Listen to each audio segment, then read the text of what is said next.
এখন কিন্তু প্রচুর গরম, তো এই গরমের ভিতরে আসলে অনেক কিছু খেতে ইচ্ছা করে না। তারপরেও কি করব, খেতে কিন্তু অনেক কিছুই মন চাচ্ছে, অনেক কিছু খেতে ইচ্ছা করতেছে। ফ্রিজে কিন্তু যদি কিছু থাকে তাহলে কিন্তু কবে রান্না করব, কবে খাবো, ওইটাই কিন্তু চিন্তা করি। তো আর চিন্তা না করে গরম হলেও কি করব, বৃষ্টির দিকে কিন্তু তাকিয়েছিলাম যে বৃষ্টিটা কবে নামবে, ওটা চিন্তা করতে করতে আর তো ধৈর্য মানাচ্ছে না। আসসালামু আলাইকুম, সবাই কেমন আছেন? নিশ্চয়ই ভালো আছেন। আমরা আলহামদুলিল্লাহ আছি, ভালো আছি। গ্রাম থেকে কিছু ডিম নিয়ে আসা হয়েছে, অনেকগুলা ডিম নিয়ে আসছে। এখানে মনে হয় 100 পিস ডিম আছে। তো অনেক দিন পর্যন্ত কিন্তু ডিম বাড়ি থেকে নিয়ে আসা হয় না, গ্রামের বাড়ি থেকে কিন্তু আমাদের ডিম নিয়ে আসা হয়। তো যেহেতু আশেপাশে সবাই কিন্তু মুরগির ফার্ম আছে, ওইখান থেকে কিন্তু ফ্রেশ ফ্রেশ মুরগির ডিমগুলো নিয়ে আসে। স্নেহার আব্বু কিন্তু গ্রামের বাড়িতে অনেক তাড়াতাড়ি যাওয়া পড়ে, কারণ ওনার জমি নিয়ে অনেক সমস্যা আছে, তার জন্য তো যেতে হয়। তো এই জন্যই কিন্তু নিয়ে আসতেছে। আর মেয়েও কিন্তু গ্রামের ডিমে বেশিরভাগ মেয়েকে খাওয়াই, এই জন্য এগুলা যেহেতু ফ্রেশ, তো অনেক দিন পর্যন্ত কিন্তু ভালো থাকে। আর ঢাকায় ডিম আমরা আসলে এত বেশি কিনি না, তার জন্যই কিন্তু গ্রামের বাড়ি থেকে বেশিরভাগ ডিম নিয়ে আসা হয়। তো খুব সুন্দর করে নিয়ে আসছে, অল্প কয়েকটা ডিম শুধু মনে হয় যে একটু ভেঙেছে, আর কিন্তু সব ডিম কিন্তু ভালো ছিল। তো আমি এখন সবগুলোকে নিয়ে নিই, কারণ অনেক গরম পড়তেছে। এই গরমে যদি কার্টনে থাকে তাহলে কিন্তু নষ্ট হয়ে যেতে পারে, তার জন্য নিয়ে আসার পরে কিন্তু আমি এখন সুন্দর করে নিয়ে নিই। তারপরে রান্না বান্নাতে যাব, এখনও কিন্তু রান্না বান্না করি নাই। আগে চিন্তা করেছি যে কিছু কাজ আছে ওগুলো করে নিই, আর সব কিছু আসলে গুছিয়ে সব কিছু করলে তাহলে মনে হয় যে ভালো লাগে। তো আগে কাজগুলো গুছিয়ে নিই, তারপরে রান্না করতে চলে যাব। তো আমি রান্নার জন্য সব কিছু প্রিপারেশান নিয়ে নিয়েছি।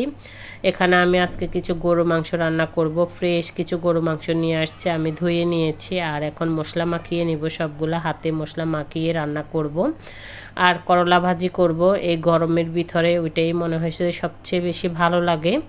তো আমি এখন মশলা মাখিয়ে নিয়েছি, এখানে যা যা দেওয়ার দরকার সব কিছু দিয়ে হাতে মাখিয়ে নিয়েছি। তো এখন চুলায় বসিয়ে দিব, গরু মাংসটা আজকে আলু দিয়ে ঝোল করে রান্না করব। এই গরম হলে কি হবে, আজকে কয়েকদিনে মনে চাচ্ছে যে একটু গরু মাংস রান্না করে খাই, তার জন্য বলেছিলাম যে একটু ফ্রেশ গরু মাংস নিয়ে আসো, তাহলে রান্না করব। একটু ফ্রেশ ফ্রেশ গরু মাংস খাবো, তো নিয়ে আসছিল। তো বলছে যে সবগুলো রান্না করে ফেলো, যেহেতু মনে চাচ্ছে একটু ভুনা বোনা হলে খেতে কিন্তু আরও ভালো লাগবে। তো এই জন্য সবগুলো রান্না করে নিচ্ছি। তা আমার সুন্দর করে কষানো হয়ে গিয়েছে।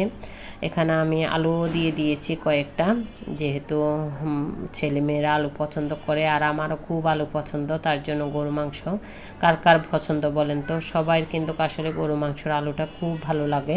রান্নাটা কিন্তু হয়ে আসছে, গরু মাংসটা হয়ে গিয়েছে, তো খুব সুন্দর একটা কালার চলে আসছে, তেলটাও বেশি উঠেছে। তো আমি নামিয়ে নিয়েছি গরু মাংসটাও, তার সাথে সাথে ভাজিটাও হয়ে গিয়েছে। আজকে কিন্তু দুপুরবেলার খাবার এটা।